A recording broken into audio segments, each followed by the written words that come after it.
All right, I'll call this meeting to order. I pledge allegiance to the flag of the United States of America and to the republic for which it stands, one nation, under God, indivisible, with liberty and justice for all.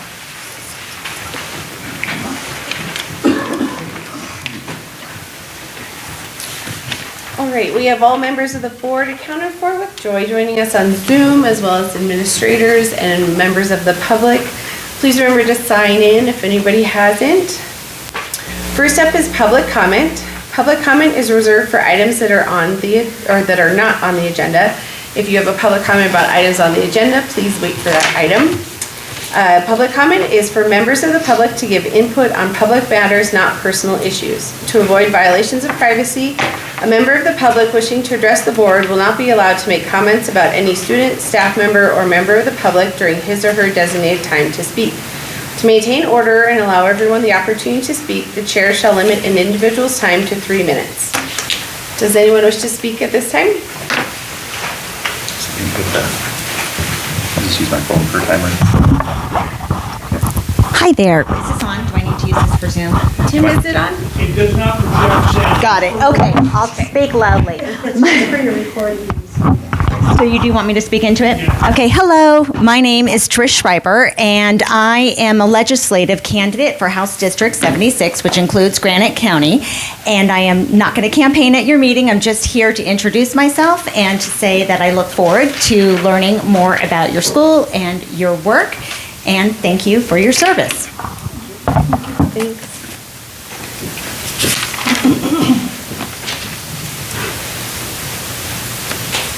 Hi. Hi, Kaylee. To start this, and I wanted to say we've been trying to reach you about your car's extended warranty, but I skipped that part. This past weekend, students participated in an art show. We've been doing an after-school program for the past eight weeks, and it went really well. We had support from the school, and the community showed up as well, so thank you for that. And I just want to thank the local businesses who donated, so we were able to raise money and continue to do more clubs like that in the future.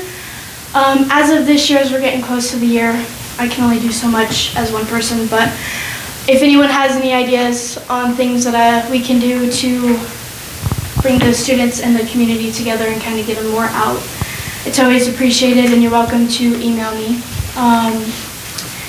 And secondly, I just want to put it out there, something to keep your eyes out for. In the works is a talent show.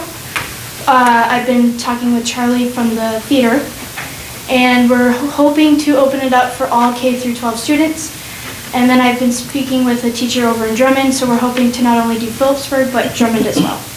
I'm just trying to figure out a date that works best for everyone, where our schedules kind of align. So yeah, that's it. Just something to look forward to.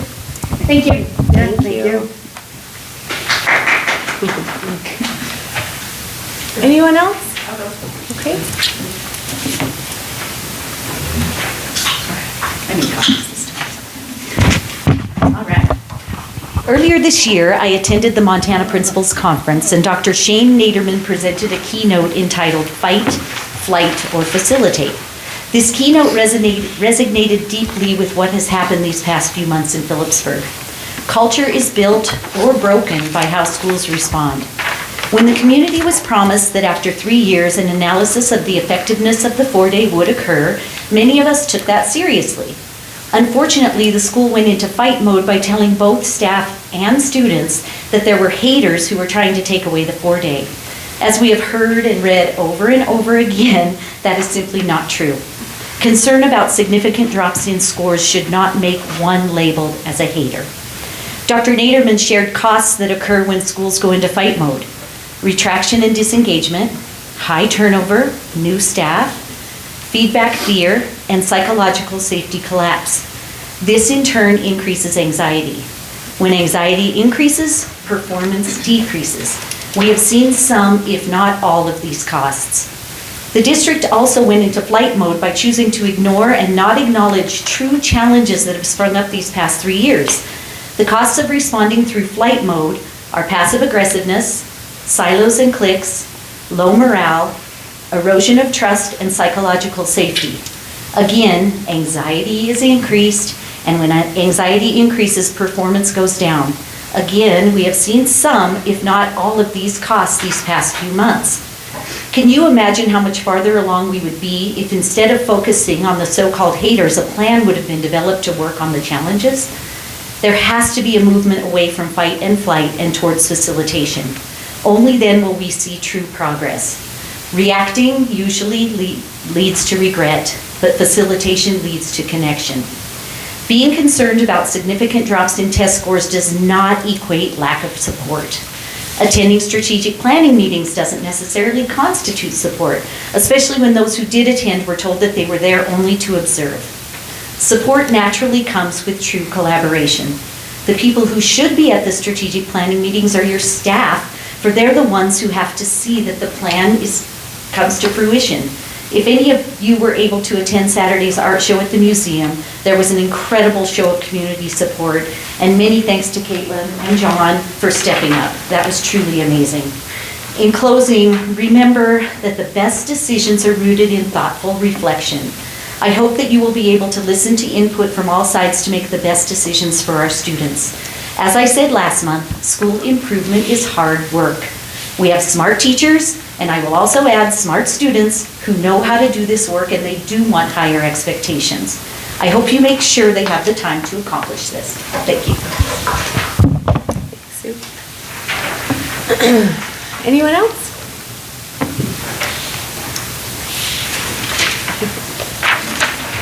I just want to speak really quickly. I'm Kirikon. My kids go to school here. I just would really like to ask both the school board and administration. I've been here now the last several months. There's a lot of back and forth. There's a lot of people talking past each other. Public comment turns into parents, teachers, everybody else talking to you guys. You're not allowed to respond. Then you guys are talking to the public. We're not allowed to ask questions.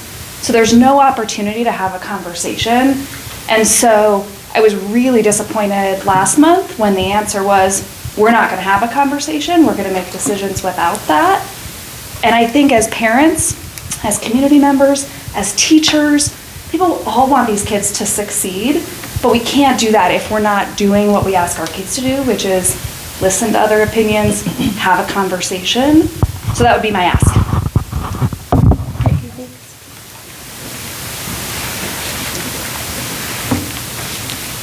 All right, anyone else? Yeah, I actually had public comments. I don't know if you want me to. I guess, yeah. Or if I wait, I didn't know, because I was told that I can speak publicly, have public comment. Are you parent As or a board member or a parent? Because you can't be both. At the meeting, you have to be a board member. Yeah, so maybe I will hold off and wait and then make that clearer, I guess, at the onset of the next month's meeting. Maybe that would be better protocol for that. And it was just merely on the aspects of kindness, so, but maybe I'll do that, if that's better. Yeah, okay. All right. Moving on to our next agenda item would be approve the minutes from our February board meeting.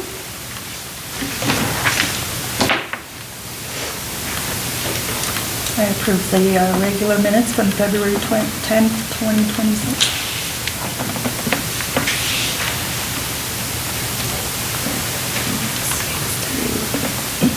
Do you have a second? A second. Any comments or questions from the board? All those in favor? Aye. Any opposed? Thanks, Joy. All right, motion passes.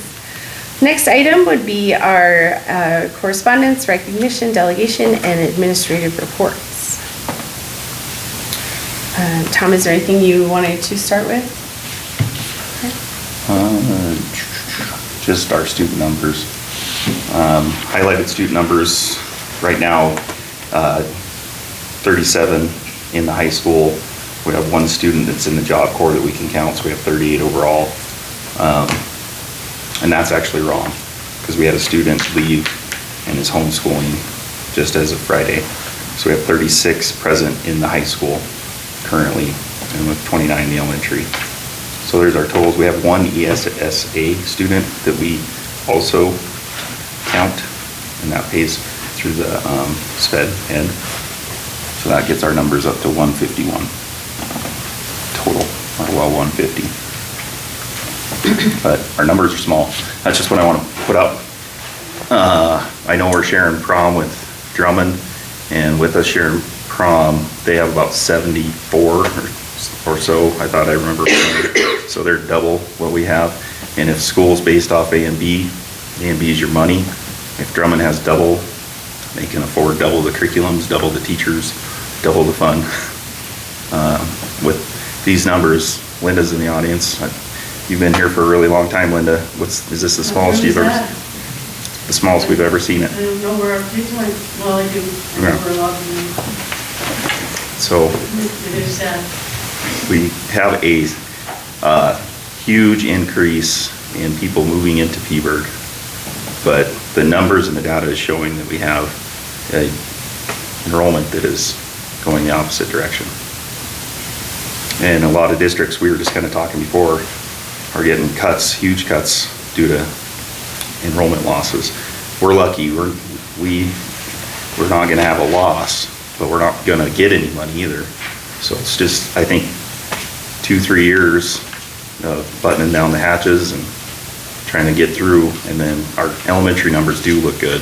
We have 17 in our kindergarten right now, and after 2 or 3 years, this will rebound and our numbers will go back up.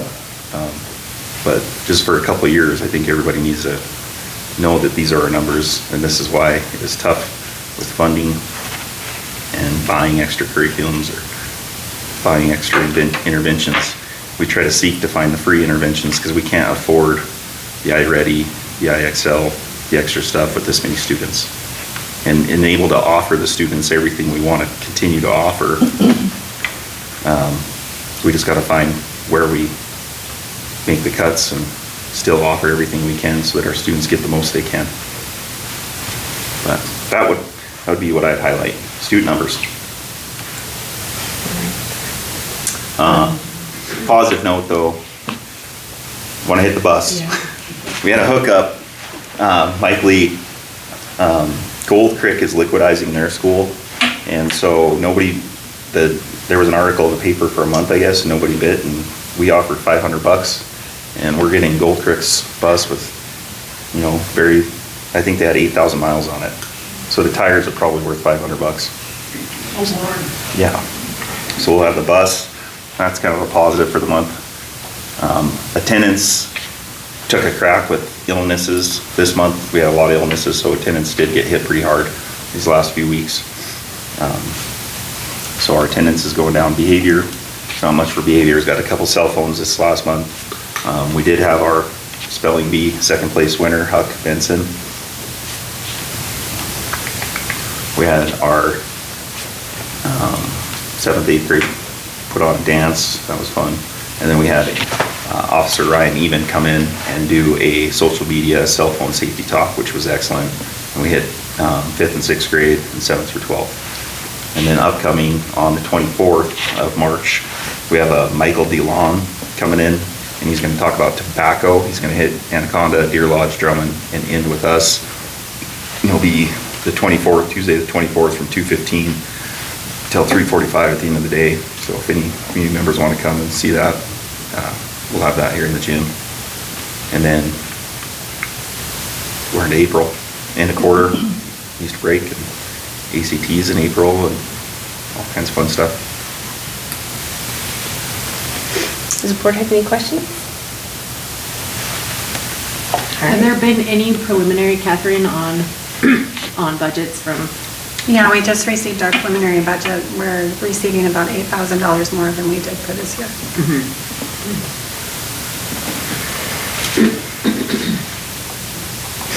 Any other questions? Yeah, is that determined on school count? Yeah, it's on their 3-year A and B average that the OPI does. So how are we getting more with less kids? Well, we got more for this year based off of the average that they put together, but for next year, when you add in all the other stuff, we're kind of staying, it didn't really change that much. And the cap days are October and February, so a lot of kids that we got, we can count them, and then if they move out, we already counted them.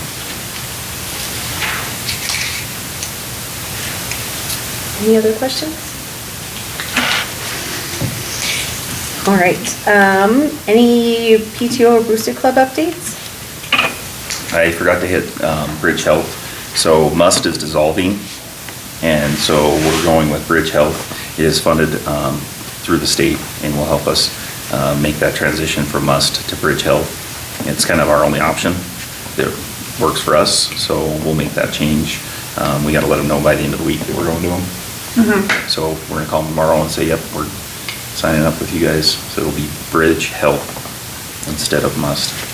Is MUST the insurance plan? Yes. The teachers have? Has there been is there a big jump in that? In terms No, of cost? actually, it'll be a little bit less. Premiums will go down a little bit less. It was the best option out of the other options that were available. Yeah. Yeah, so the 13th is the deadline to sign up. Initially, we didn't go with it because there was a stipulation in there that if you decided to opt out later, but you still had claims, the school would be responsible for any claims past the opt-out date. And so that got changed with the state. It actually got changed, so that's not a thing anymore. And so now it's gotten, all the big schools have gotten on it as well, so it's a more viable option.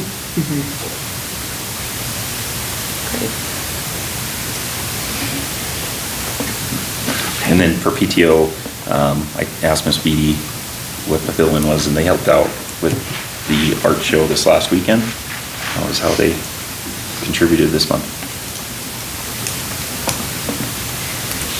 Okay. In Booster Club, did you get a few new members? No. Okay. I know his wife. Steph wants to do it. I think Maggie left the checkbook with you. Not the She Howard. was going to open, or put my name on the account and that she was going to, I'll loop back with her. Okay. Brandy Morales mentioned at the track meet last night that she was going to be a member, so, yeah. Okay. Moving on, our next item is financials.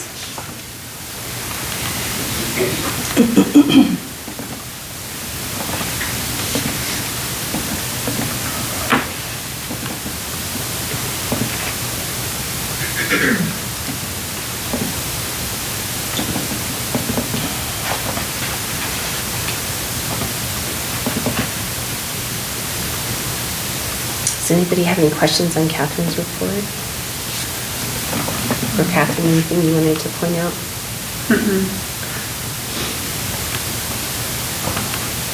Are we on track for spending down by the end of the year? That looks like it. Yeah. I saw the amount removed from cash on hand too. Is it the general fund?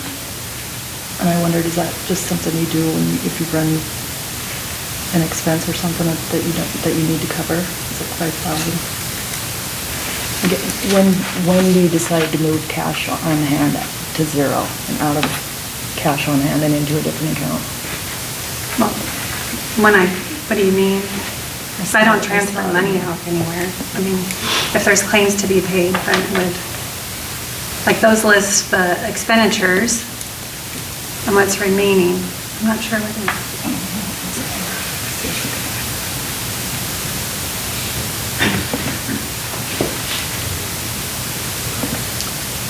We have no major upcoming construction. We have to finish up the wall that we've been working on for a couple of years, trying to get the high school all secured.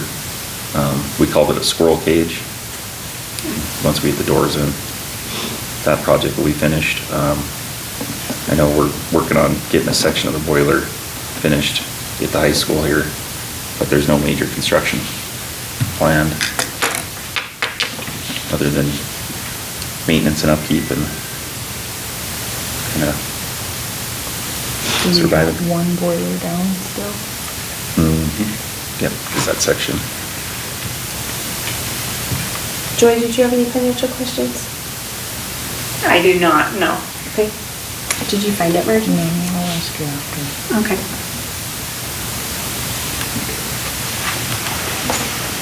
All right, do we have a motion to approve the financials?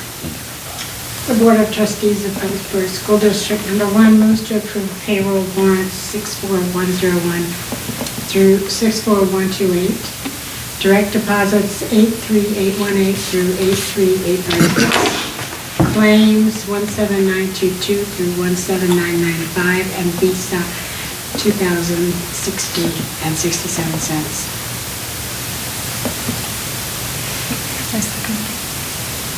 Does the board have any comments or questions? All right, all those in favor? Aye. Aye. Any opposed? All right, motion passes. Thinking about student activity funds, like basketball goes in the middle, and then have. All right, moving on to our items for action. Item A. So in our packets, we have a copy of the proposed calendar that has the days, the times. It's got the PIR plan in there for the whole year.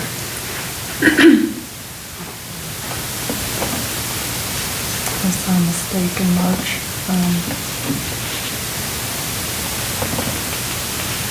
We have March 13th as the outdoor classroom. It should be March 12th. Thank you. This Friday is March 13th, and so it'll follow the same.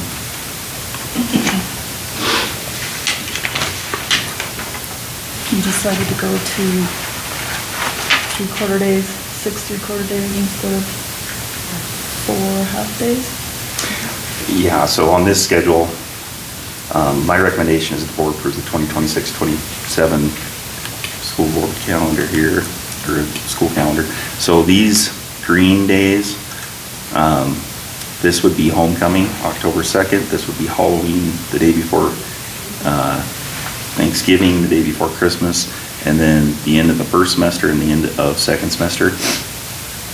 This year, when we did half days, we got out at noon, and it didn't quite work because your elementary kids you're trying to feed at like 10 in the morning, and then get your high school kids in by 11, and the buses roll at noon. It was kind of just a waste of time.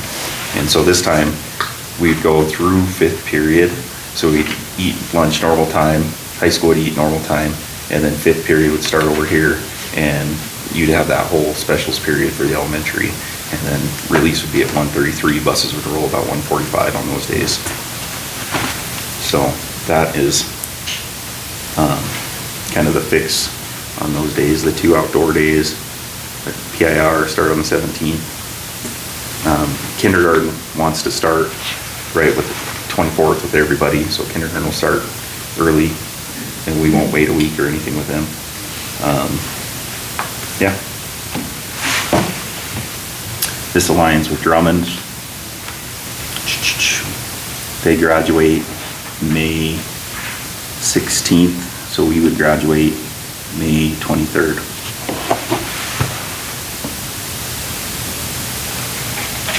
We have 5 PIR days.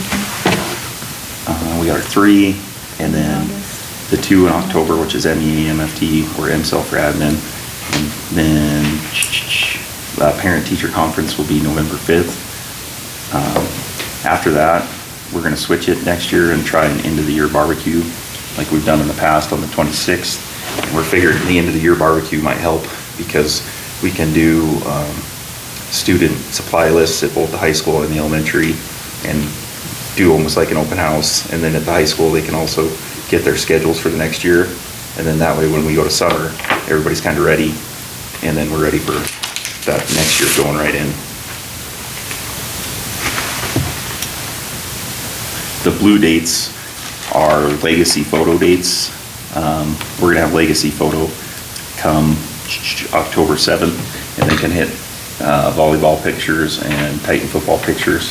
And then the retake day, and they'll hit student pictures on the 7th.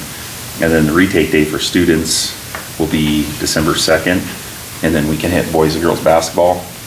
And in January, we can hit girls junior high basketball, and then in May 5th, we can hit track and tennis.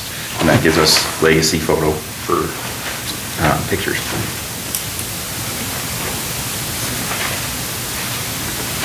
What's the ACEs and PACEs training?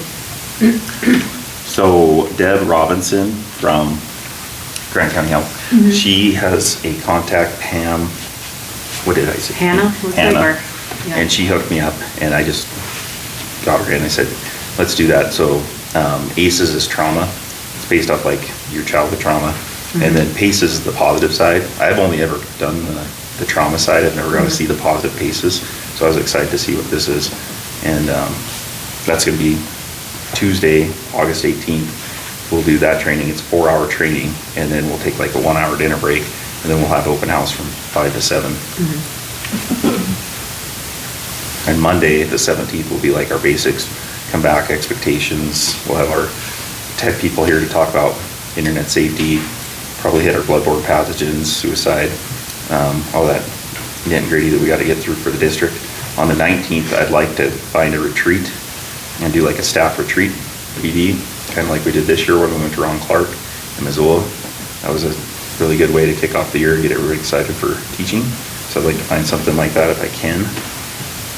So if anybody knows of any, shoot it my way. The last calendar had, just a little over an hour and, can you see what this time? Sorry, small. 1.9 something emergency time. And a little less this year. Did you have to use that at all? No. And the idea was if we do have it like a snow day, we would make it up on a Friday during April or May when there's no snow. And how about the outdoor classrooms? You have scheduled 2 of them, I think. Went good? I mean, Yeah. this next one's Friday. Yep, this Friday we'll go back up to Discovery. We got snow. Snow's good up there right now. It's supposed to snow this week, so probably as long as the windows, wind dies down. Or No, to the museum, right? To the Rockies? Yep, and then Museum of the Rockies for the second group. So we were banking on doing the planetarium, but I guess they don't do the planetarium on Friday. So we'll just do the dinosaur show, and then I don't know what else they're gonna do. I know we'll go through the dinosaurs. There's a computer museum over there, right by it. Oh, that's If you're cool. interested, they should look into it, 'cause it's pretty interesting. We can do that. The butterfly insectarium was really good though. I know Miss Walkley, and there was even an article in the paper about it, and how great it was, and getting kids out. Try to do more of that stuff.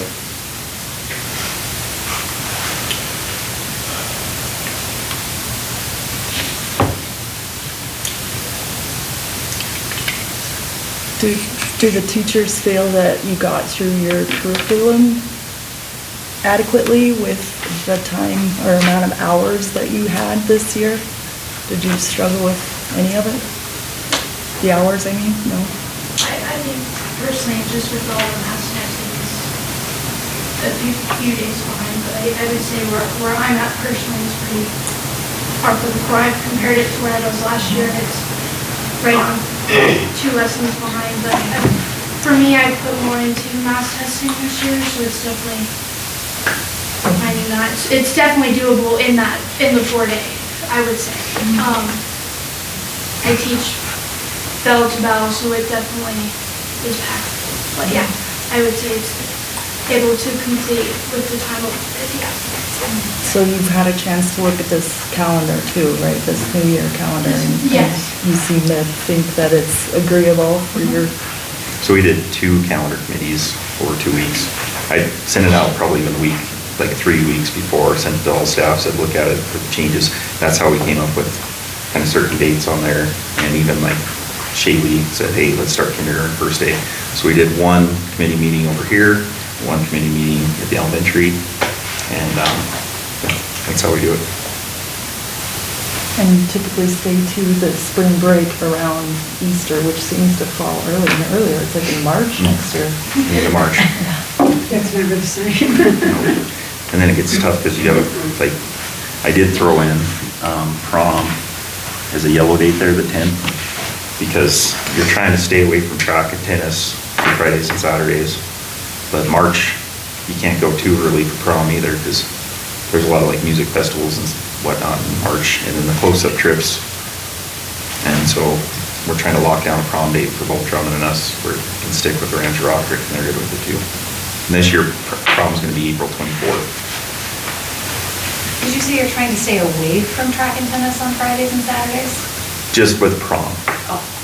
Because we don't wanna miss a good track meet if we have to, or a tennis meet. We got a question back there. So we gotta have a motion first, and then. I'd like to say something. Yeah. Okay, about the calendar. I'm in such a turmoil. Because I've listened to, what everybody has said and read what everybody has written. I know the struggles, and with Tom and everyone. Getting this data out, setting up the calendar, and this took a lot of work and a lot of thought. But I can't get away from my own real feelings of, I believe in 5 days. And so, I think most of you kind of maybe knew that. And as we get to voting, and you guys out there, this is a real struggle because of finances and teacher availability. And I guess I was feeling I would betray myself if I was wholeheartedly 100% full in with 4 days, because I'm not. I'm an old-fashioned girl, I guess, and so as we go about the actual vote, I just wanted to put that out there, because I recognize all the struggles that went into this. But in my heart, I just believe that even though we've crammed all this in, that a 5-day, more relaxed schedule with more chances for repetitive practice is better for the student than boarding. I just wanted to say that for you guys too, so when we vote,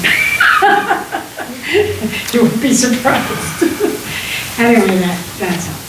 And I think when you speak to the work, like initially on the 5-day, we did have like 4 ski days, and different things in there. And that's why we tried to comb through it and say, okay, how can we button down the hatches on certain things and tighten things up and make it so that if we're on the 4-day, it's bell-to-bell teaching, and where can we keep adapting to make this work for us and work for our teachers and work for our students. So I think we do a good job at adapting and learning each year. I know when we first were going through this process and we went to Alberton, was one of the first schools, and they said they were on like year 9 of the 4-day, and they said every year has been different because we've adapted every year, and we're still trying to figure out how we want this to be perfect. And I think that's how we're kind of coming into that, adapting and figuring out what works for us and what doesn't, what can stay, what can go.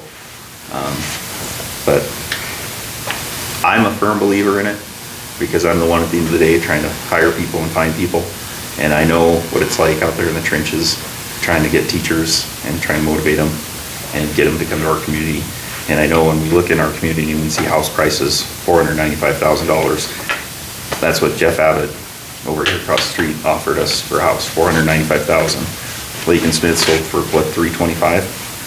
And I know, Tim Allen's down there, he has one, about $400,000 too, down in Drummond. Teacher coming in, making $43,000, $42,000 a year. And then they have a mortgage of $2,500 and their check's only $3,300. Causes a real issue. And then if we do get some housing units brought in here, again, it's gonna add to it. Who's in charge of that? Who gets them? How do we figure that out? I said it again, I think Bob McGuire said it last time, on the weekends, we don't go from teacher to tenant and running that whole mess, because I don't want to do it. if there's a dispute, I don't want to be at a house at 2 a.m. after the Whitefront closes. I'm trying to keep the teacher in line. It just doesn't sound like something I want to be doing. And I know Bob doesn't want to be fixing toilets or, figuring that out. And we had, like Puritan Cleaning from Missoula come and give us a bid on cleaning our schools. Because really trying to think outside the box on how to save money and how to get efficient. And the bid they put in, or the quote was $10,300 a month to have the outside agency come contract for cleaning. I mean, we're looking at every side of the onion to make this work. And that's why I said from the get-go, we look at our student numbers, right? And we see what we can do. And it's working right now. The model is if we can steal from Drummond, Missoula, Anaconda and get people here, why wouldn't we? If we can steal from anywhere else that come in, if we can grow our own here in the community, like if there's pairs that want to grow into teachers, we're going to try it. We're going to try to turn every stone over and keep people here and do everything we can to keep education going on. When I called all the schools, and the majority of them are all 4-day, again, the superintendents will say, for the young kids, it's tough. Is it what's best for kids? We don't think so. But then you get into that 6th, 7th, 8th, 9th, 10th, 11th, 12th. Is it what's best for kids? Definitely, most definitely, yes. Because of the sports and being away and the age groups and the attendance that we've seen since COVID. So it's like a 180 from the young kids to the older kids. And trying to find this and mirror it together and make the best of it and just say, okay, how do we make the best of what we got? Because if we don't, staffing is a real issue, and that's the one thing I brought up at the strategic plans the last couple of years. Like, it's a glass onion, and you take out a couple key players, and it could all fall apart, and then we're really gonna be hurting. Which a lot of us are already pulling double, triple shift. Like right now, superintendent, principal, elementary principal, counselor. Those are the 4 big ones that I teeter-totter on. Right down to helping with athletics if I can. And, that's 5 jobs under one title. And all of us do it, every one of us.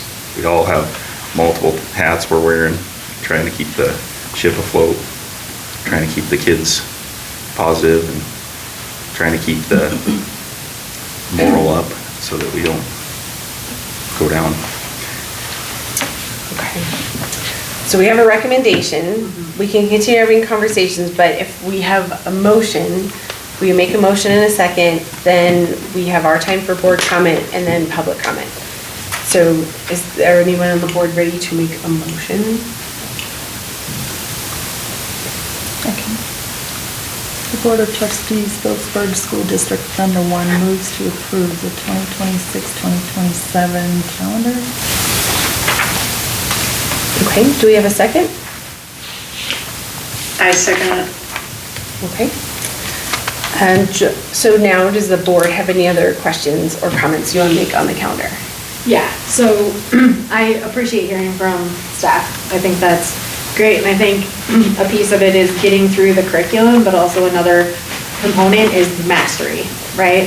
And it's that balance. And I think one of the things, I've never been against the 4-day, because why would you be, right? Like, there's a lot of really great benefits. I think the thing I want to throw out there is, and I appreciate you saying this, Mr. Gates, how can we make it work and be the best, right? And I think with that comes then collaboration with community members, and listening to concerns, and then also really authentically looking at like what is working and what is not working and what do we need to add, right? What do we need to shift? What do we need to take away? And being open and willing to have that communication and those conversations in a very like constructive way, right? Like, how can we keep and maintain this schedule that really checks a lot of boxes while also like shifting or adding things that then also check other boxes, like student achievement or standards mastery or those kinds of things, right? And I think that that's where some of that work comes in, and opening up and facilitating that connection with the community and all the stakeholders that are involved, and taking that feedback back, right? So that's something that I would just throw out there for next year in terms of as we're moving forward with this. Like, if that's what we're gonna say, let's make this be the best calendar that works for everybody, then let's do that. Let's actually have the actions behind it that then propel us to that place, rather than just like talking about it. That's my sense. I have some more.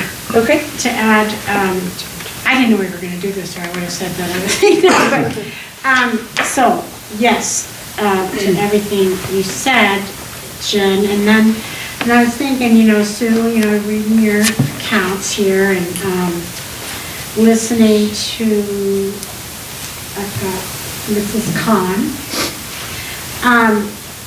The nature of the board meeting is really difficult, because it does not allow for the back and forth that we all want, for many reasons. And a lot of it is, kind of so things don't get out of hand. We as the board, before I was even here, we started this strategic plan as an effort to get things rolling, make community connection, and have input from community and staff. That didn't quite work out like we thought, and I don't know why. People signed up, but then there was no follow-through. They didn't come, they didn't put it up, I know I had a certain list of community members who had volunteered to be on the committee I was on. It never happened. They never came, they never showed up. So if the board is kind of stuck between a rock and a hard place, that was one, I thought, really good way to reach out and hear each other and, make progress. But as it turned out, it's really just the board making the plan. And the teachers, I guess, probably put in some input, I'm not really even sure. So the onus is back on us. Okay, so it's not that we don't want the community, we're not trying to be secretive. We're trying to do the very best we can, but we don't have consistent input. For one thing, we've had people come to a meeting with some really legitimate things and leave, and then they do never come back to hear the follow-up of what they wanted to talk about. We can't always talk about what we want to talk about at this moment in time, as you've probably figured out. You bring something up to us today, we just listen to you, but that doesn't mean it's the end of that topic. It just means at this particular meeting, we can't get into it. We can't really it has to get on the actual agenda. So I think it's frustrating. I feel like we're not trying, to have this fight or flight haters stuff. And I don't understand a lot of it. I think we're really, honestly, and I think you are too, really trying to get along. So, and what I'm trying to say actually is, it's frustrating. It's absolutely frustrating to have this desire to make the school absolutely great, lots of different opinions, feeling like you're trying to do, your best, and yet still not being able to make it work. And I don't have the answer. I don't, but I do feel it's very frustrating, and I know every board member up here, we don't hate anybody. Some people on this team here get a lot of letters bashing them. I haven't, but I try to stay incognito. But, so I think we need your help. For one thing is putting the haters, correcting them. As far as trust goes, I know these guys, I trust that. I taught here many years and other places also many years. And you get trust from communication, right? So making it a point to show up to board meetings, even if you don't have anything to say, just so you can report out to the community what the board is actually doing or talking about. And being, a lot of you are advocates of the school, but you may not necessarily realize the importance, and us too, of our words and what we say in the community. I'm frustrated.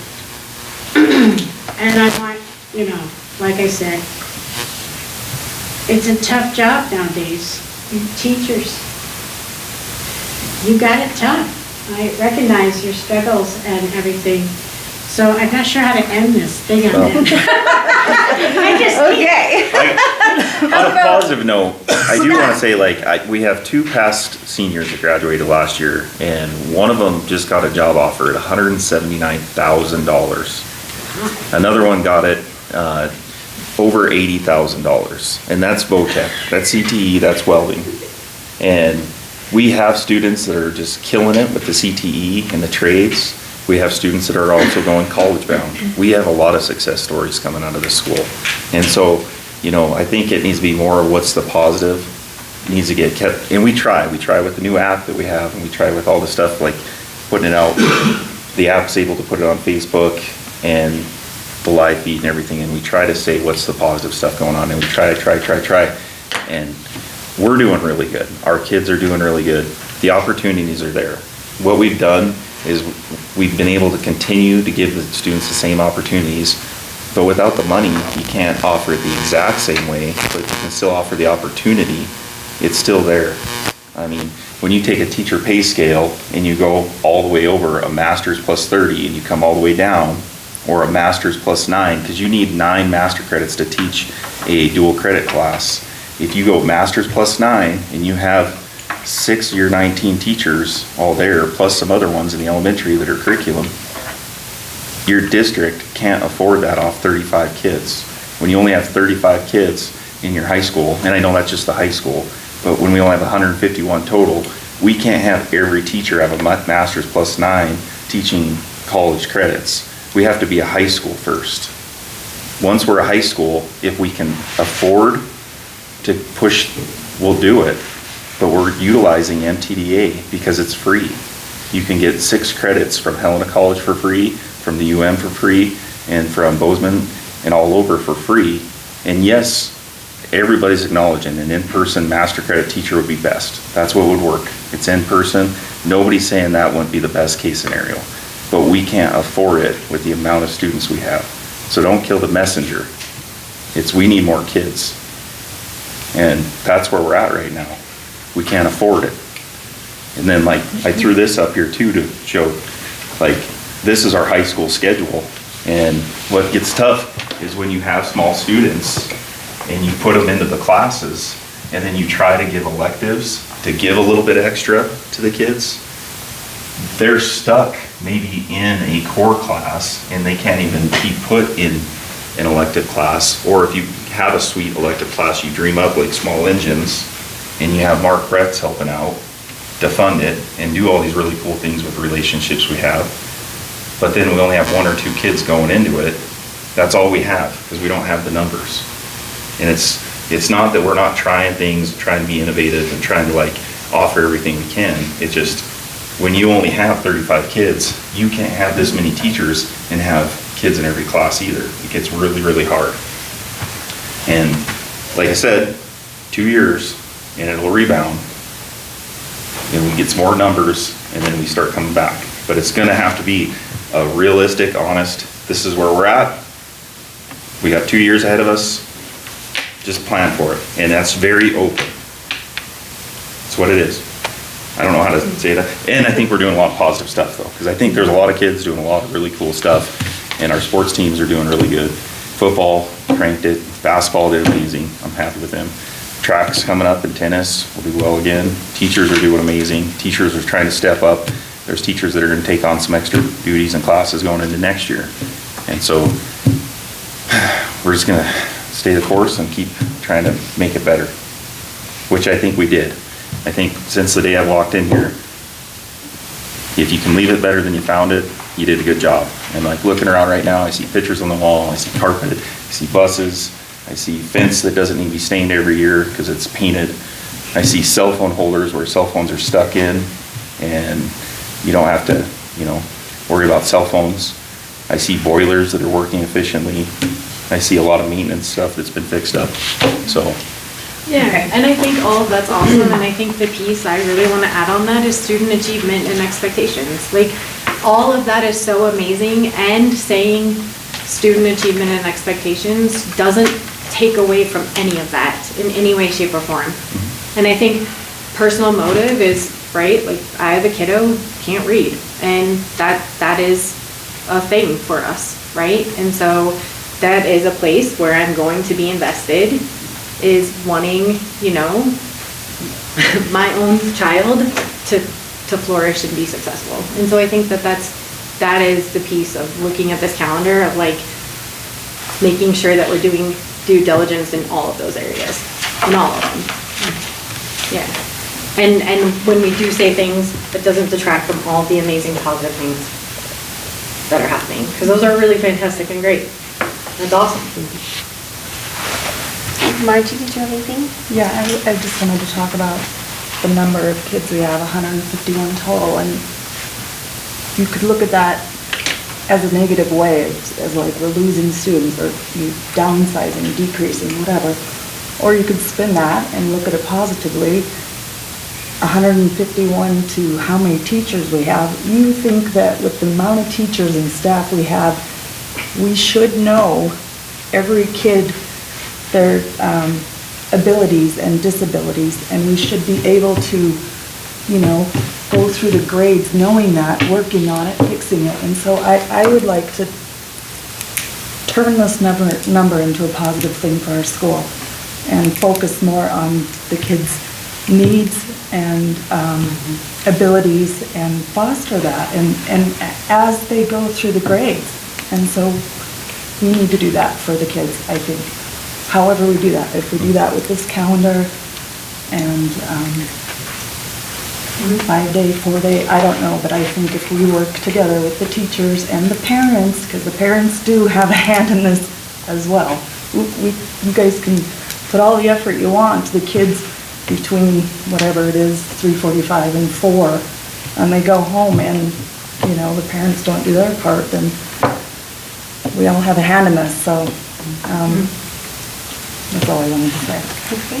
But I also wanted to see, he's been back there waiting. I know, to ask a sorry, let me question. just give Joy an opportunity. Joy, is there anything that you wanted to say? No, I'm okay, thank you. Okay, thank you. All right, public comment. Come on up. Here I come. Okay, so how you doing? I'm Ryan Watkins, work for the town. I got 4 kids in the school. Well, I had 4 kids, 1 graduated. I've got a senior, 10th grader, 8th grader. Now, just seeing the calendar for the first time, okay, something that's bothered me, I've been in 3 different school districts. I've been in Colorado school districts, Washington school districts. This is by far the best school district I've been in with my kids. But something that always bothers me is federal holidays. If we're taking a Friday off, why can't we take Veterans Day off? Why can't we take Columbus Day off? Or whatever they want to call it now. President's Day. We always have our kids on those days. Now, me being a 100% disabled vet, okay, served in Iraq, my kids know Veterans Day is their option. They get to stay home. I don't care.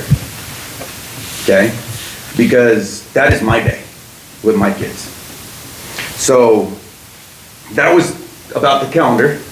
Then the other thing that you guys were talking about, financials and stuff with the teachers and stuff. As a community member, I see you got this financial stuff, okay? I went to school for, what was it? Finance stuff, okay? And you can't pay the teachers, but we can put 2 new walls up, okay? We have a door system with a camera on it, right in the front doors, but that wasn't good enough. We had to put another lock on the next door. Then we had to put a whole wall up with another lock on it. Okay? Now we're putting another wall up facing the gym. Okay? So I don't understand, we're talking financials, we don't have enough money to pay the teachers, yet we're putting projects in that, wouldn't we want to pay the teachers more? Or provide stuff for the athletic parts?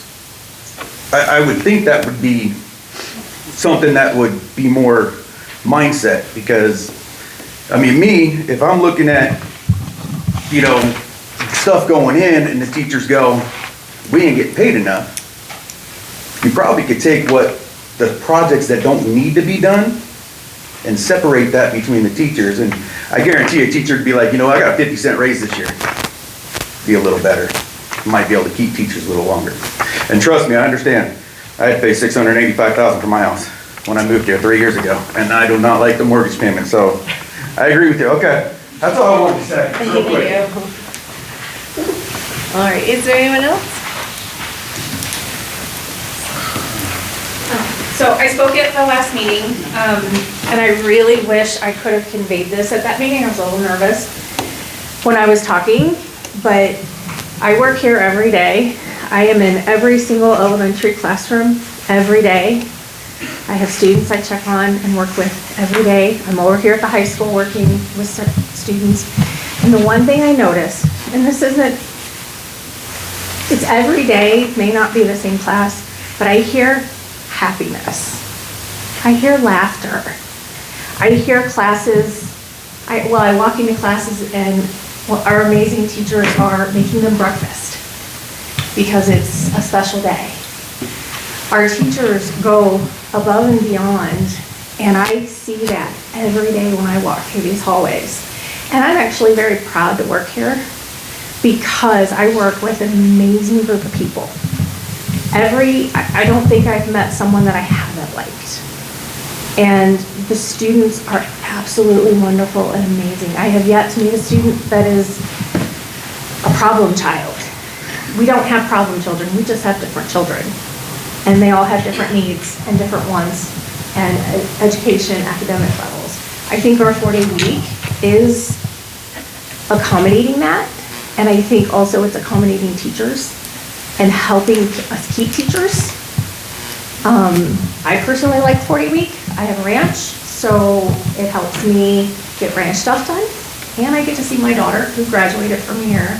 And I'm very proud of her. Her graduating class, like Mr. Gates said, they're doing amazing things. She's got a track scholarship, she's got good grades, and a lot of those kids did that. And they came from here. And that 4-day week, I think, helped them as adults because they could have jobs and they could have sports and they had more time for sleep and more time for homework. The younger students, I think, probably could benefit from a 5-day week. I think that's better consistency for them. But as Mr. Gates said, we have to do what works. And right now, the 4-day works. And I see it every day when I walk through the hallways and I'm greeting kids and talking to them and seeing their smiles and hearing their laughter and joking with them. Or if they are upset, we can take a few minutes to, I had a student crying today and we were able to take a step aside and take a walk and take a breather, and I got him back into class. So, when we're talking 40 weeks, yes, we're bell to bell, but we also have that time to where we can really accommodate each of these students. And we do know each of them. I know every student by name, except maybe some of the kindergartners. There's a lot of them, and that's a good thing. But I know where they're at. I know what they need. I know what academics, and it's a great, great feeling because, like I said at the last board meeting, I didn't have that with my 2 kids, my tools kids, because their classes were so big. And I have to say, like I said last time, Philipsburg is extraordinary. And I wish more kids could have this type of education. And we'll get there. We'll get our numbers back up. I really do believe that. People are going to find Philipsburg. I don't want people to find Philipsburg. I like Philipsburg the way it is. But we'll get people here and we'll get more students and we will rebound. But I think as far as like right now, I think our 4-day is working. Thank you. Anyone else? Can I ask a question? Sorry. So is the total hours on this calendar 1,080? Did it cap, just stop at 180, or 1,080? No, let's see, it's 1,081.5. And just as a side note, the Montana Code annotated does say it's 1,080 instructional hours. And so that's where I get a little, upset when it's so hard to get through the curriculum and get mastery. And then when we count days that really aren't instructional days as instructional days, I just don't see the problem of going a little over 1,080 because we have days that aren't really instruction. And that's okay. We don't want to take those away. God, when I was working, when I was a kid, you love Halloween, you love the Christmas days, you love all that. You don't want to take it away. But when we're so tight and just want to stay in that 1,080, and we really are supposed to be turning in 1,080 instructional hours, maybe we should act. So where did you say, Sue, that you looked, something annotated, you? Montana Code annotated, the law that says that we have to have, it says 1,080 instructional hours. So just to clarify, when I took this superintendent job, there was 1,087 hours, 7 hours over when I came in. We were only 7 hours over on a 5-day week. We had enough time for one day if we needed it for an emergency snow day. How it works is CBA, collective bargaining agreement. If we go to ask for more hours, we're going to have to give teachers more money. And if we don't have the money to give, it makes it very difficult. And so if we went into negotiations this year and said, we're going to jump this up to 1,120 hours, again, that comes into levy, which comes into the 685 house, just went up for taxes for everybody. We've always tried to not run levies. When I came in again, we hadn't had a levy since 2012, right, Linda? Yeah, we gave part of that one back because we found the money. And the idea is not to tax the community members because none of us want our taxes to go up any higher than they're already at. So all this is very tricky, and it's what do you do? But again, like I said, when I came in, there was only 1,087, 7 hours over. So I'll own this. When we went to the 4-day, and I created the 4-day calendar, it was at like 182, 183. So we went down 5 hours. But also by doing this now 4 years, I also know that when we have a snow day, or let's say we don't have a snow day, we know we're gonna get 3 feet of snow. If people, and I'm saying all of us in this building, teachers, students, and know that we have 7 hours to spare, the first thing that gets asked, well, we got hours to spare, let's take a snow day. Let's take it because we got hours to spare. And that's the ask they ask of the superintendent. Hey, it snowed a lot, let's take a snow day because we got those extra hours. We're not using them for instruction, we're using them for snow days. And so going to this, the one pro I found from it is saying, we don't have any hours. You're coming to school, show up. And they say, well, what if we take the day, then what? And I say, well, if we take the day, we're making it up on a Friday in April or May, and nobody wants to take the snow day. They show up and come to school. So if anything, it helped get people to come and instruction to continue. So I think it actually did help us in a way. But I go back, we can add more hours, but then it's going to be a negotiating thing and money and possibly levy. That's how it works. Yep, I understand that. But then that also leads to the question, then why the significant drop? And that's where we have to get into the middle of things. And so let's save that for our strategic plan, because I think that. But what I'm saying is, it does have to do with the hours. Because when we had 1,080 hours spread across 5 days, the scores were here. And then when we spread 1,080 hours this way, the scores went down, and so we can't ignore that. I mean, I know everyone loves the 4-day, I do too, but it's also that important piece where we've got to remember that that is why we're here. Okay, and I have to let everybody have a chance, so Kira, did you have something you want to say? Okay. So, I actually really appreciate that Mr. Gates, this is the first time that I've heard anybody own the fact that the 4-day school week is not the best for the young kids, that we recognize that it's a strategic plan to get teachers here, which I think is important. You can't teach kids without teachers, I get it. I think we all understand that the 4-day is kind of a bygone conclusion, that we're gonna have a 4-day school week.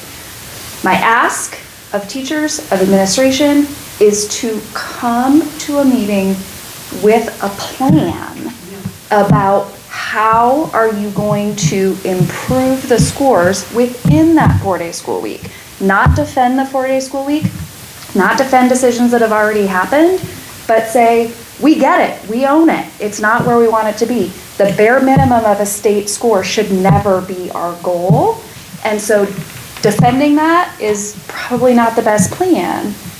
But I don't believe for 1 second that my second grader learns anything after 1 o'clock.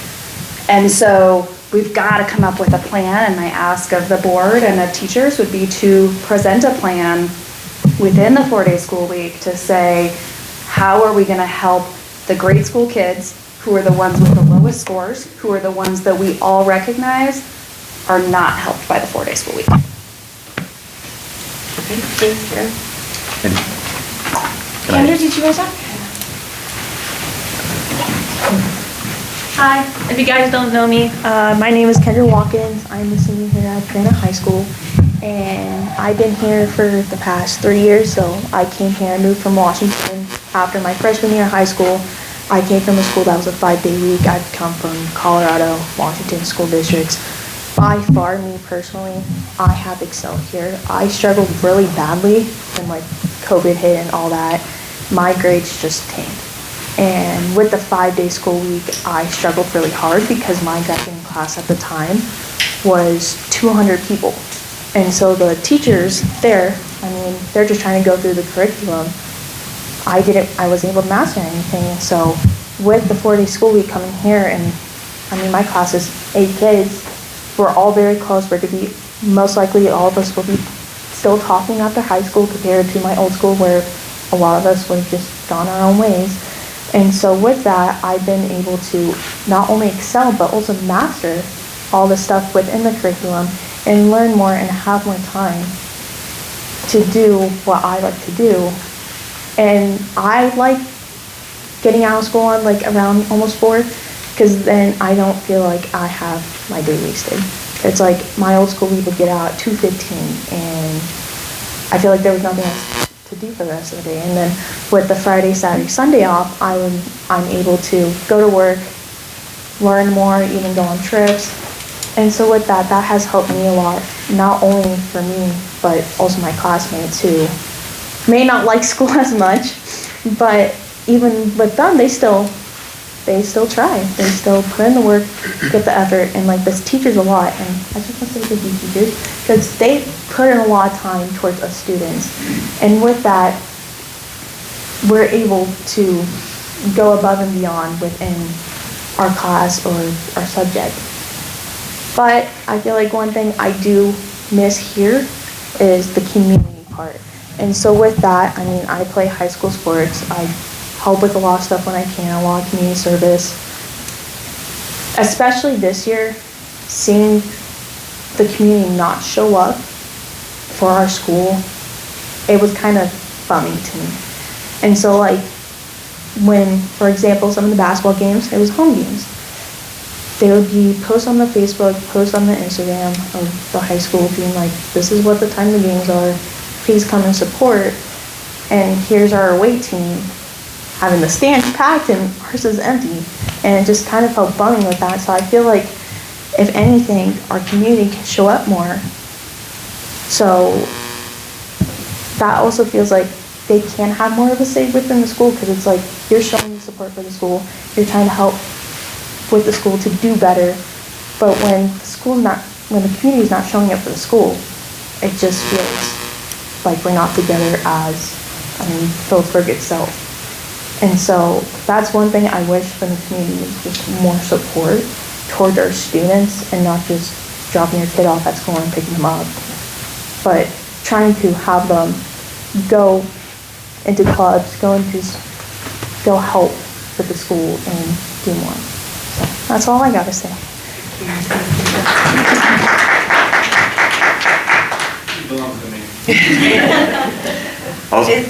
I was gonna add just one more thing. I mean, we are trying to put interventions in place, like they're there, and we are using them. We showed last time at the last board meeting how, we take the mass test and we go to individual teachers. You don't have team teachers because they're not really split. You got a 7th grade English teacher or a 7th grade math teacher. You just need to go to the teacher and say, what are we doing different? You go to a 3rd grade teacher, you look at your test and say, okay, how do we fix you in your classroom to get your test scores? You're missing division. We need to hammer division. And that's how it works. And we're putting this stuff into place with the things that we can do with the staff that we have. It's not like we're not trying. We're looking at everything. We're calling every resource we have. And we're also trying to keep motivated because the burnout factor is real and it's high with teachers, as we've shared with the shortage of 1,500 teachers. All the other stuff coming out. There's nobody here in this room that wants to see a student fail.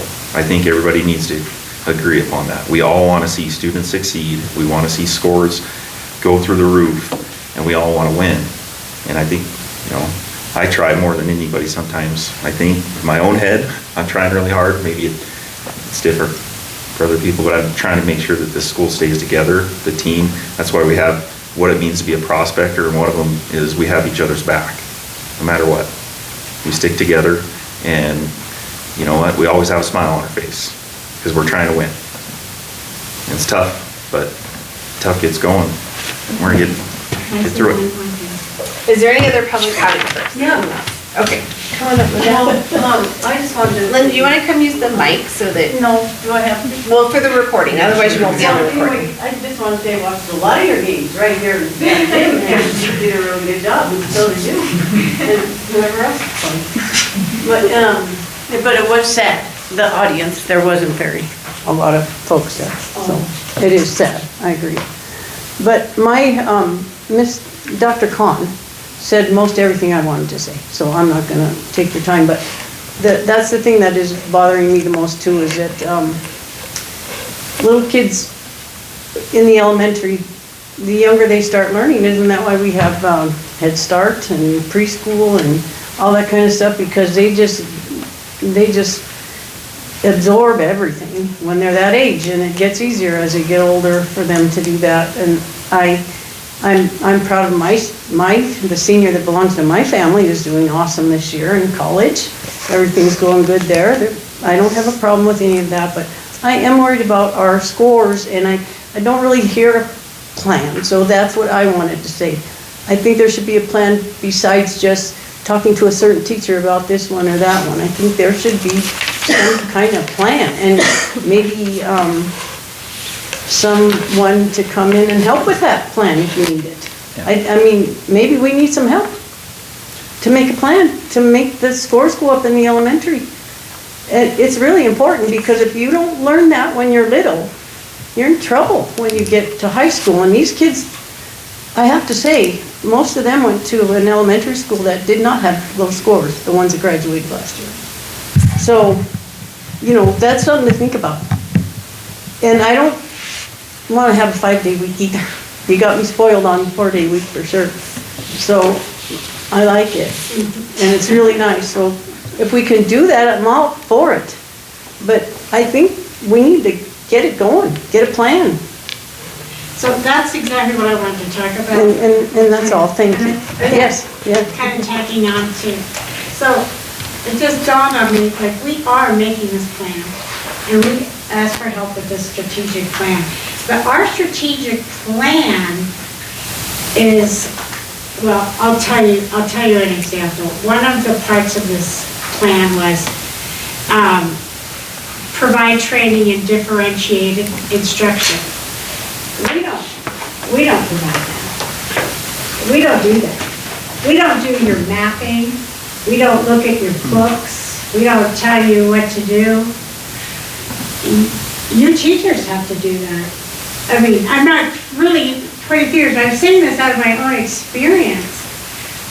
Sitting down, okay, so nobody here seems to know their math facts, so what are we gonna do about it? So we made a plan right there in the building. It had nothing to do with the school board. We made the plan. This is what we do. We do a rotation of, math facts and, just different things. Okay, the reading, what do? The teachers have to make the plan and carry it out. We don't do that. We tell you what we want. We want a 75% of students up by one grade level. That's what we want. The teachers, and that makes the principals, sorry, they're accountable to do that. So when I hear we need a plan, we need a plan. We do need a plan for that, but it's not us that make that plan. So if we want to do that kind of a meeting or whatever, that's up to we did it in meetings that we had, staff meetings. This is our problem. What are we going to do about it? And then we closely worked together, did the old trial and error thing, and I believe because we were invested in it as teachers, and it did take more work, no doubt. You weren't there at 8 and leave at 4 or 3. Right. But it was worth it as far as getting those scores up. I've been online looking at all kinds of stuff about what to do, and it's not the board that has to do it. We could do something, but the actual work or how has to be done in the school. So there. Okay. And with the test scores, student numbers, I'm going to go back to student numbers. If we have 36 kids, let's just make it simple. You have 2 kids. One of them aces the test, one of them fails the test. Your test scores as a whole district look one way. Now, if you have 5 or 6 kids in your school district and 5 of them pass it, 1 fails, your district as a whole looks better because you have more kids and more passed it. Like, when we're comparing us to Drummond, we're comparing ourselves, it's not apples and apples. We need to figure out what school out there has 35 kids. Is it St. Regis? Because they're talking about closing and going with Superior right now. Is it Lincoln? I don't know. But when we start comparing apples to apples and not apples to oranges, there's that part of it too. And then we had the reading grant with Sue, and we were getting $234,000 a year that we could use for instructional coach and PDs and put it into our system. That when that sunsetted, we weren't offered to put in for that grant again. But if we find the grants, we get the money, we can do like more. We need the grants, we need the money. And Sue, if you want to write the grants, I'll surely take them. We'll put them in the district if you write them. You do a good job, so keep it going. Let's write a grant. You have to sustain the work. And let's do it. Okay, so we sustain it, but then you gotta sustain the staff too. So the one thing too, I think the comparing of test scores, I know that there's been a lot of talk about that. The thing that I lean into is looking at the individual classes, and I'm going to speak personally again, in looking at students who are on grade level and students who are not. That's where I really dig in, and because I have a personal, again, investment in one of those kiddos who's not on grade level. And so that's what I would like to see is when we're talking about this in student achievement, we're talking about kiddos who can read and who can write on grade level. That's great what other schools are doing, and I think that that's fantastic, and we can look at that and it adds some conversation, but really what we should be focusing on is the 5th grade class and the number who are proficient and the number who are not proficient, because each one of those numbers is a kiddo. Each one of those numbers is a kid that goes home at night with a mom to do spelling and can't spell words. and we have tiers, and that's where I think that, right, like just really focusing on that of like at our school, what movement can we make for those kiddos? What I've said is, we focus on that, and we try. Yeah. Like, we're trying And I really, think- really hard. And I think what is being said is that with our strategic plan, what some parents are asking for is like that, like seeing what that is. Like, those are those really great things to put out there into the public of like, our staff spent 2 hours on instructional strategies to increase reading for all of our K through 5. And this is what we did, right? Like that's what I think I'm hearing And people ask for. To be fair, like with the public, what I hear is, I'll have public tell me where to put teachers. If you put this teacher in that class, they would be doing so much better. If you put this person in that class, and it's tough. Yeah. Because you want to hear concerns and you want to help, but the community doesn't staff the building, the Okay, administration so does. I'm gonna just refocus us, because we've got a lot going on, and I know there's a lot to talk about. So, Kayla, did you have one more thing on the calendar? I just like to hear myself talk, yeah. You've been that way since. Yeah, so I didn't, I'm Miss Walkley, or Caitlin Walkley. I graduated from here in 2019. And some of the teachers who are still here, our board members, were my teachers. Like, it's incredible to work alongside people who taught me. Like Kendra, she was my 6th grade teacher, and then she had her son when I was in 6th grade, and I taught him last year. So it's cool to see. And I just wanted to comment, like I said, I like to hear myself talk. But no, I agree with the community, and I think we're all on the same page, and I agree. I remember when I was in school, the community was huge. Everyone showed up, and we stepped away from that, and I think it's because we all feel like no one likes each other, but we're all on the same page. Like, I love working here, I love going out in the community, and I don't even know you and I love you. Like, that's just where I'm at. But I just wanted to share on the 4-day something that we do in my classroom, and probably I'd love to go to the strategic planning, but in my classroom on the 4-day, it is tough to get out. And that way, in the swim program that we do, it's hard. I will admit that there's a lot to it, and our students struggle with phonemic awareness, spelling, just the simple things. And so what I've done in my classroom and what we've kind of pushed to do in 4th grade has started it, and we're hoping to move it into 5th grade as well. I do 2 separate interventions. In the morning, that's the first thing they do is reading intervention. It's all scaffolding. It's the basics of fluency, vocabulary decoding. And then the same 4th grade does, and they do it every week. It's all based on the same thing. And we've also been collaborating with the 5th grade teacher who does grammar and connecting all of our spelling lists. So they see that in our classroom and grammar. So it's not just they go home and study it, they see it in ours. And we're hoping to kind of get more teachers involved. But I just wanted to share because my students have worked really hard, and I'm extremely proud of them. I'm extremely proud of all of our students who show up and work hard.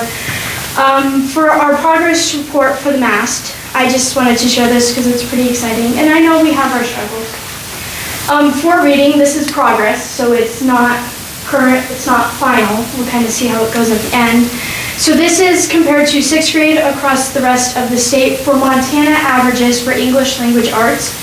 Average for 6th graders below are 48%, and then near or 47, meets or exceeds is 5%. So there's 3 levels. And then our class is a small class. Below is 50%, and then near is 38, and meets or exceeds is 13. And 2 of them are advanced, so they're not only meeting it, they're exceeding it. So when I do my intervention, it's not only helping the students who are behind, which I've already seen great progress, and I'm incredibly proud of them, and I think we all agree that you have to have the basics to push them farther. So meets or exceeds for 13%. It's really exciting to see because they're all working hard, and I see it in the classroom and they're trying. And then for math, 6th grade, again, the Montana averages is 46% below, near is 36%, and meets or exceeds is 18. Now for our class, in this, for our math test, what I have implemented in my classroom, because they don't give you any study guides, they just tell you the basics. What I've done is I create study guides, students work on it at home for the week, and the parents are super supportive, and they do that in our small intervention. They get tired of it, but I'm like, we gotta refresh. So, did I already mention the Montana averages for this? I gotta fuck it up. Yeah, you did. Okay, so, our class, we are, I'm yelling now, 0% below. As of right now, our progress report, there are 0 students who are not meeting the needs of math. For near, we are 25%, and the most exciting for meets or exceeds is 75%. So over half the students in 6th grade are meeting and exceeding what they are learning, and they're mastering these skills in the classroom. And I think on the 4-day week, it is tough to get all of it in with the curriculum and the wit and wisdom. But I do believe having that extra intervention and pushing them has made that difference significantly. Because I could argue 4-day and 5-day, you know, because I live in my parents' house. And if I didn't live in my mom's house, she don't live with me, trust me, I'm an independent. But if I didn't live in my mom's house, I couldn't afford to live here.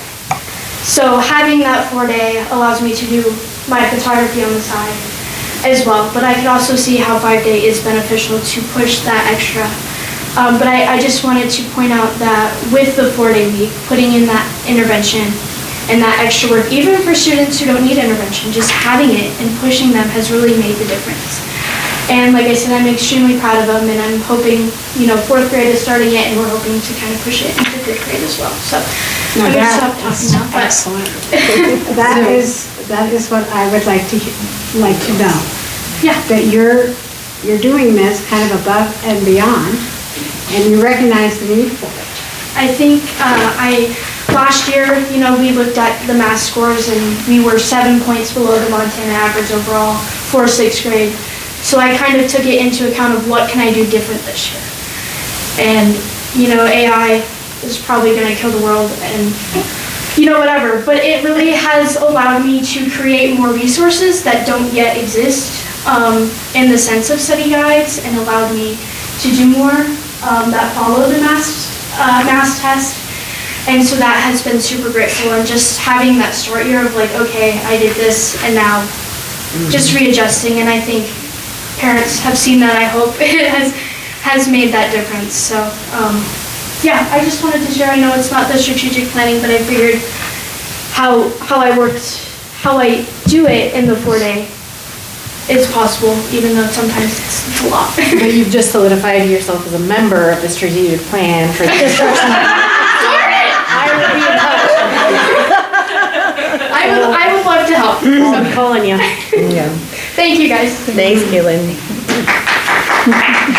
So that's a good segue actually into the point of this is probably the beginning of all of these conversations, and we do have opportunity to join those in our committee meetings. So each of our board members are in charge of the committees that put together the strategic plan and bring back the action plans to each one of them. So Jen is putting together the instructional committee that will be looking at our action plans and putting those together. So we do need more members on that if anyone wants to join that committee.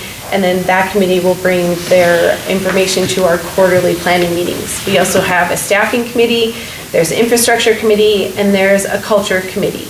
So if anybody wants to join any of those, talk to us and we can tell you who is in charge of each of those committees, and you're welcome to join them as we continue our work in all of this. So thank you for all of your input and all of your information. Thank you, board members, for taking the time that we've done on all this review, and to the staff for all the time you guys have put into this. I appreciate the whole effort that everybody has had. So at this point, we have a motion, we have a second, and I'd like to call for a vote. So all those in favor of the calendar as presented, say aye. Aye. Aye. Any opposed? Aye. Okay. Or nay. Motion passes. All right, thank you. All right, I'm leaving because I don't care about the rest of it. And the last time I left early because I wanted to watch my granddaughter play basketball. Okay. All right, so next item on the agenda, item B. Item B, resolution to call for permissive levies. My recommendation is the board approves the call for permissive levies. For the public, permissive levies are the levies we do every year, like transportation, tuition fee, and that's just stuff, building a reserve, and We gotta put those out every year, kind of look at what's coming in, what we need, and either raise them or lower them. Yeah, and I just did an estimation based off of the information I have now and formulated what I perceive as a budget for the upcoming year for each one. And ultimately, they won't be finalized. We won't know exact numbers until I get into the budget season in August, but it's just a pretty good estimation of what it will look like. It looks like it's going down. The tuition one would be the one, if like, The tuition one's staying like the same, kind of like we're maintaining just in case there's some different sped things that potentially could come into next year. It looked like it went down most in like the vehicle depreciation or something. Was that because of? Some of it's just Didn't looking buy? at like what are we using and like with the bus, we were able to get that other bus, so like we were still maintaining that one. I don't have it right in front of me to look at it. Because it's not like, here, let me pull it up. building a reserve though, like, you know, if you did have a pre-plan, like, hey, we're gonna have to do something like roofing or something, you could up the permissive levy. Yeah, I did up the building reserve because we did use some of that this year to do a few things, you know, so the gentleman left earlier. So like there's certain things that you have a fund like this, the wall and those doors, they're paid out of a completely different fund than teachers are paid out of. And there's some funds that you can't pay teachers out of them. You have to use it for other things. And so it's not as like as simple as you think. It's like, oh, well, we've got to use this money for something. So, well, we'll try to do this. Or you have the technology fund that helps pay for different technology things. And then you have the general fund, which primarily pays for all of teacher salaries, though we also have the school-wide grant, which helps pay for some salaries in there. And so there's just some different things that like the building stuff is not, you couldn't just take that out and put it towards teachers, unfortunately. You can't just meld it all together. You know, it's all broken up in different funding. So I did raise that one because we have had some extra expenses in that one so far, and so that one went up a little bit. But transportation, that one went up just a tiny bit, but some of that has to be, that also includes salaries for like bus drivers, transportation directors, stuff like that. It also includes like the fuel and things, and so there's just some natural increases that occur. The bus depreciation, I just kind of basically kept it the same. Tuition, it lowered just a tad, but it's more in relation to really what was being spent out of there, and then just trying to manage it so we're not increasing taxes on property and stuff. So just trying to keep everything reasonable.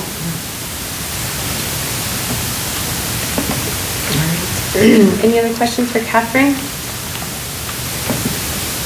All right, do we have a motion for the item? The Board of Trustees of Philipsburg School District Number 1 moves to approve the call for a municipal levy. And I second. Any other comments or questions? Okay, all those in favor? Aye. Any opposed? All right, motion passes. Item C. Offer contract to junior high assistant track coach. My recommendation is that the board offers a junior high assistant track coaching contract to Audrey Radke for the 2026 junior high track season. She was the only applicant. So moved. Any comments or questions? All right, all those in favor? Aye. Any opposed? Motion passes. Item D. Approve volunteer high school junior high track coaches. My recommendation is the board approves the following volunteer high school junior high track coaches. I grabbed them all together with junior high in case they go help with track meets for both. Brandon Harvey, he helps out with long distance. Dustin Hanson, he was the junior high track coach last year, but he wants to help out with high school. And then Dustin Keltner also wants to help out with a little bit of high school, like throwing. So they're just volunteering? Are we paying anybody? Nope, volunteer, it's free, but it's just like a procedural. Contracted for. Just no, not even a contract, it's more like this is formal, like we're trying to do with subs, even hire them on the board, just a formal, you know. Okay. And it gives them a shout out too. It's kind of like to the public and everybody gets to see that Brandon Harvey's helping out, which is awesome.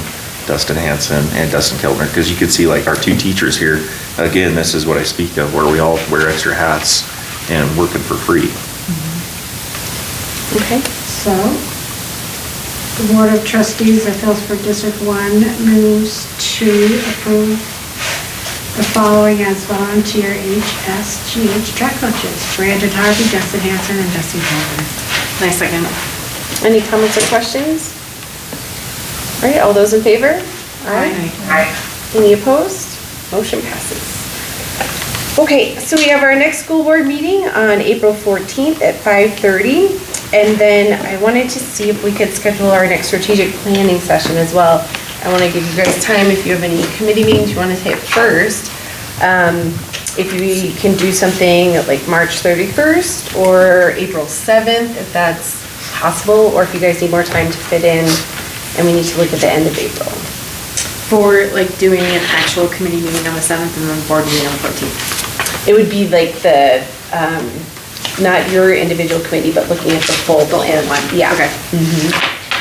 Easter break runs the 2nd through the 7th. Right. That's why I was trying not to get into it, but the night before I was hoping. The 2nd through the 7th,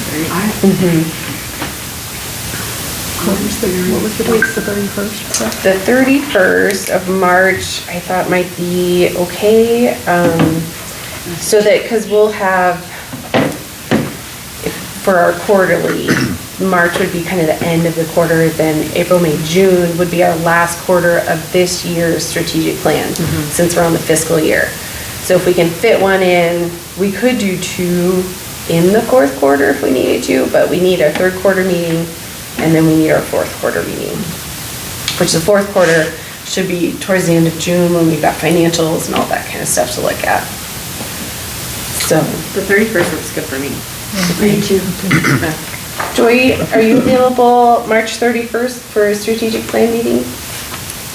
I have to check. I think I'm out of town, but I don't know 100% because I don't have my work calendar up right at the second.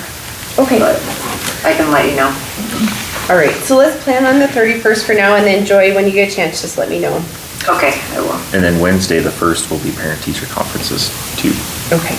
Oh, good to know. Do you guys All right. want to pick a day for June? I know it's ways out, but it would help, I think, with, because it goes pretty quick. Sure, yeah. Do you guys know your calendars for June? Try to.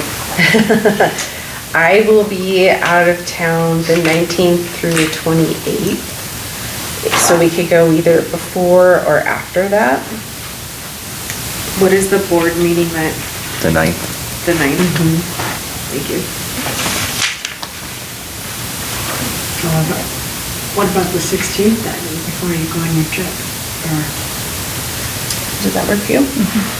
Joy, so let me know about June 16th as well. Does that work for you, Jen? Okay. 5:30? Yeah. Oh, you'll be off the board at that point. Yeah, I'll be done. Oh, all right. Thanks, Joy. Okay. So we'll set the meeting for the 16th for our 4th quarter review of the strategic plan. Okay, and with that, I'll adjourn the meeting. Thank you. Thank you. Thanks, Joy. Yeah, you bet.